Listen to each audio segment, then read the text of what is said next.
Hey, I'm Dr. Yost, and I'm a physician, and today in this session we're going to talk a little bit about the human body. And the human body is a pretty amazing thing. It goes through a lot of really interesting changes as you grow and develop.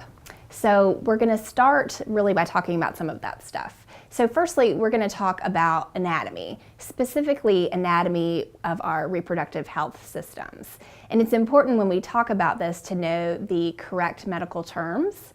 A lot of times when I talk with patients, they'll refer to different parts of their body in slang, and although that's okay and I know what they're talking about, I often wonder, do they know the proper names for things? So it's important to kind of know these medical terms, and I would encourage you to use these medical terms when you interact with your healthcare provider and when we interact during the telehealth session. In regards to anatomy, I also want you to know that there is a very wide range of what is normal. So not one person looks exactly alike, and that's what makes us all special and unique. The second thing we're going to talk about is physiology. Now, physiology is just a fancy word for how my body works. And specifically with physiology, we're going to talk about the menstrual cycle, meaning girls' periods. And yes, guys, you need to know about that too. We're also going to talk about the physiology of reproduction, meaning the pathway from the sperm to the egg. And when we talk about these topics, this brings up a discussion of reducing your risk for pregnancy. Throughout Teen Talk, we are going to consistently talk about decreasing your risk of having an unplanned pregnancy and decreasing your risk of getting an infection. And the best way to know how to protect yourself is to actually know how your body works in the first place. The last thing we're going to talk about is sexuality. It's important to know that we're all sexual beings. We all have sexual feelings. It's a very normal part of being human. But it's also important to know the difference between gender identity, who I am, gender expression, how I express myself, and sexual orientation, who I'm attracted to. And it's also important to appreciate the differences in other people around you. Throughout Teen Talk, if you have a question, please don't be afraid to ask that. It's also okay to keep your personal opinions and experiences private if that is more comfortable for you. Any question is okay. We're all here to learn, but if you have a question you don't feel comfortable asking, use the anonymous question link on the website homepage and we'll answer it for you confidentially. Thanks and enjoy the session.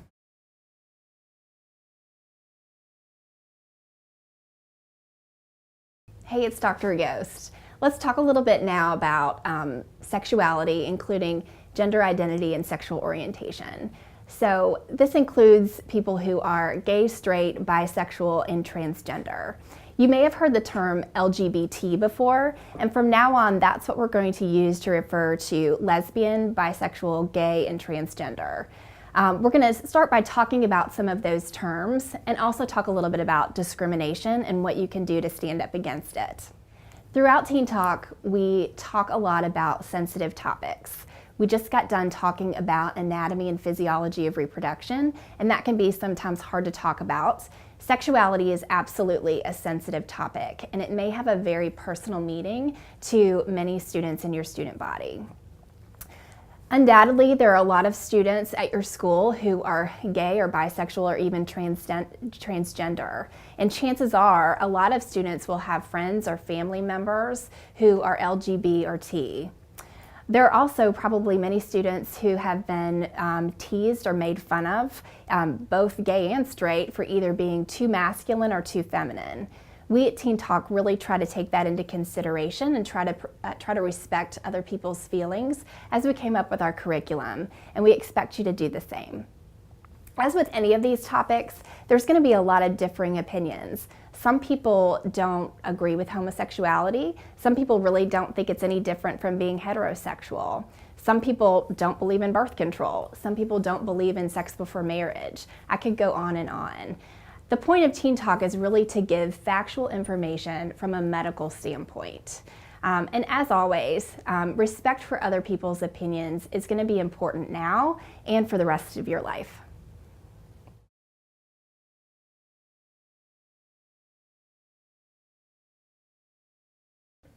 Hi, I'm Brian Dunlap and I'm a pediatrician. In this module, we'll talk about relationships, and specifically romantic relationships. Throughout your lifetime, you'll probably be involved in several different romantic relationships.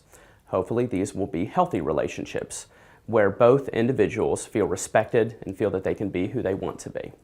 There's always a chance that you could be involved in an unhealthy relationship, which is where both people would be unhappy.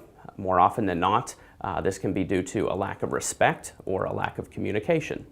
The most worrisome or most dangerous unhealthy relationships are when there is abuse involved. This could be emotional abuse, where there would be verbal put-downs or threats. This could be physical abuse. There could be some sort of controlling behavior. There also could be sexual abuse involved. None of these things are okay. I understand that this is a sensitive issue. Someone in your classroom, or maybe even you, may be in an unhealthy relationship, so it's always important to be sensitive to those around you.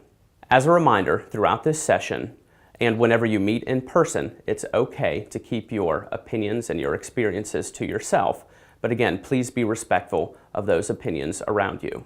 Asking any questions are fine. We're here to learn. But if anybody has any questions that you are uncomfortable asking, please use the anonymous question link on the website homepage.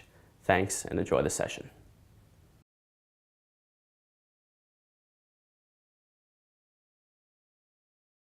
Hi everybody, my name is Professor Ramsey and I work in the College of Education and Professional Development here at Marshall University. And today in this session we're going to talk a little bit about communication. And so just take a couple seconds and think to yourself, what does communication mean to me? Because communication can mean different things to different people. A lot of times if you go out to restaurants, you will see two people sitting at a table together eating dinner, but they're texting. Are they texting each other? Probably not, or they would just speak.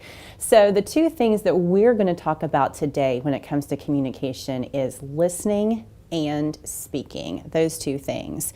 And it is important to understand the power of listening and speaking, especially when a friend may come to you that has been in a difficult situation or even a harmful situation with their boyfriend, girlfriend, partner, significant other. So we're going to go through some things that you may want to consider if someone comes to you who has been in a hurtful or damaging situation. And the first one is to listen. The power of listening cannot be underestimated. Providing that shoulder for someone to cry on, maybe literally or figuratively, is really important to just listen and show that person who has come to you that you care. The second thing that you want to do is to show your support. And you don't have to do anything grand, just maybe hugging or patting on the hand or providing a tissue if necessary is really important to show your friend that you're there to provide them with support. The next thing that you really want to do is make sure that they understand that you believe them. If someone has come to you and they are saying that there's something that has happened to them that is of tragic nature, you need to believe them and not think that maybe they're just making it up, because more times than not, this is not something that someone has made up. The next thing that you really want to do is to reassure your friend that they are not to blame. Victims are never to blame. If they've been put in this situation, it is not their fault. And make sure that you tell them that. It's not your fault. It is the person who has harmed you. It's their fault, not yours. And lastly, you want to make sure that you respect your friend's privacy. The next step as to who they need to tell, maybe you can help them. Tell a parent or guardian, trusted adult, clergy member, minister, priest, guidance counselor, or even maybe their physician. But what we don't want to do is to spread it around to other friends without their consent. So make sure that you keep what your friend says to you private. And so those are things that you can do to help someone who's been in a hurtful situation. We're now going to talk about some communication strategies when you need to communicate to your boyfriend or girlfriend or even just a friend when there's been something that has happened that you're not okay with. Or maybe you need to talk to them about a situation that may be coming up. and just your general feelings. So maybe if you're breaking up with someone, or maybe if they said something hurtful to you and you've decided that you want to communicate with them your feelings, here are some things that you can do. So the first thing is to realize the power of your voice. How many times have you ever been talking to a friend and you thought, gosh, why are they talking to me that way? Why are they being so loud? Why are they being so brusque? The way that we say things and the enunciation of our words and how we speak can really make a difference. So really watch the tone of your voice.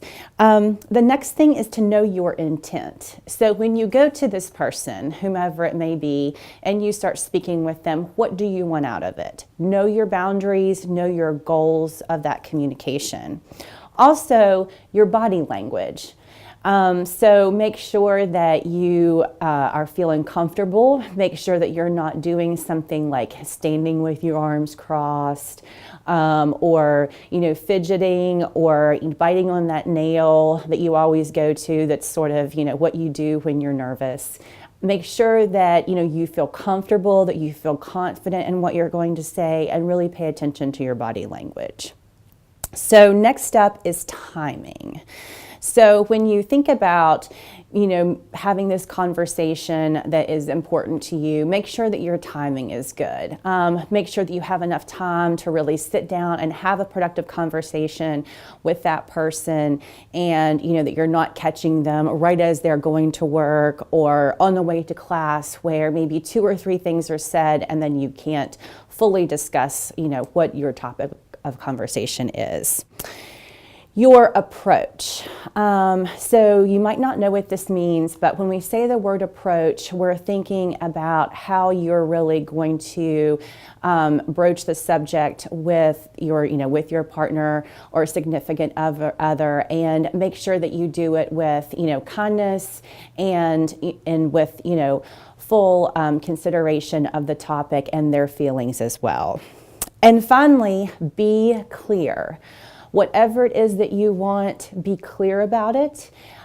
Make sure that you have it outlined in your head what you would like to say, and know that you don't have to take anything from someone else that you don't want to, that you deserve respect, and as well as they do, but make sure that you get what you want out of the conversation. So why it's important to talk to your population, those young adults and students, is because you are more likely to be at risk.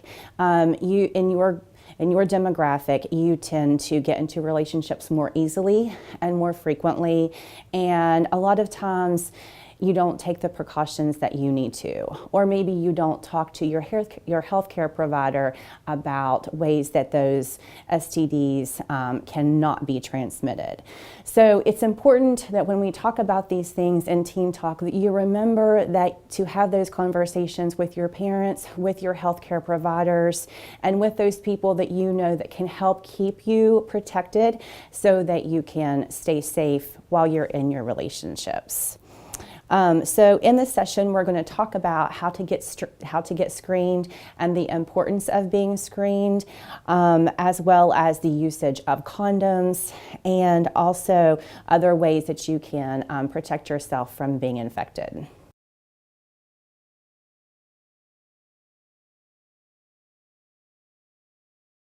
Hey everybody, this is Professor Ramsey, and today we're going to talk about sexually transmitted diseases, or STDs. A sexually transmitted disease can be bacterial or viral, and they are transmitted through sexual activities and behaviors, and even skin-to-skin contact.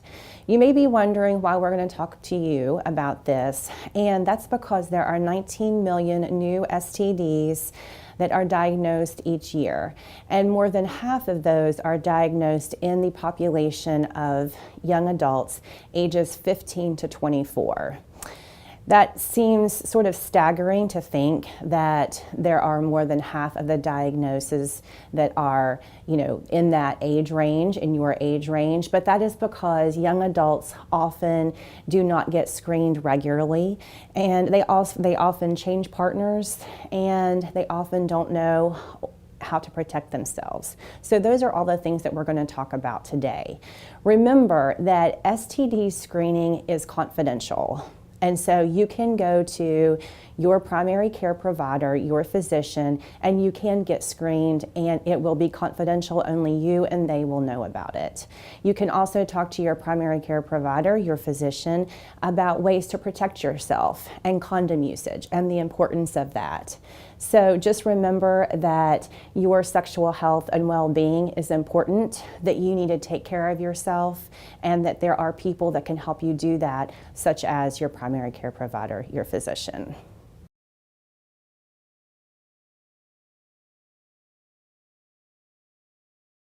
Birth control is an important topic, whether you're having sex or not. In this session, we are going to discuss all the different types of birth control out there, as well as their effectiveness against preventing pregnancy. Birth control also has other benefits besides preventing pregnancy, such as improved lifestyle and reduced periods. Some girls choose to be on birth control even if they're not having sex because it stops painful, heavy periods and improves their lifestyle. Lastly, birth control is not just for girls. Guys absolutely need to know about birth control and be open to discussing it with their partners when they choose to become sexually active. Both partners are responsible for understanding and using birth control.